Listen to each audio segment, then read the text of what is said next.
Hello everyone, welcome back to our channel. In today's video, I am going to show you how to verify email on Epic Games. So for this purpose, first you need to open Google at your PC, then go to search bar and search for Epic Games. Once you search for it, then this type of page will appear on your screen. Here you have this Epic Games store link, click on it and go to your store. Once you are there, then what you need to do, just tap on your username on the right side of the screen at the top. Once you click on it, then this will pop up on your screen. Here you can see too many options. Then here you have the option of account, just tap on it.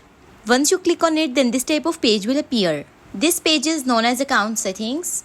For verifying email, here you have this email address box. At the front of this, you have this blue button, click on it. Once you click on this blue button, then this will pop up on your screen. Here you have the option of new email address, just enter your email address here.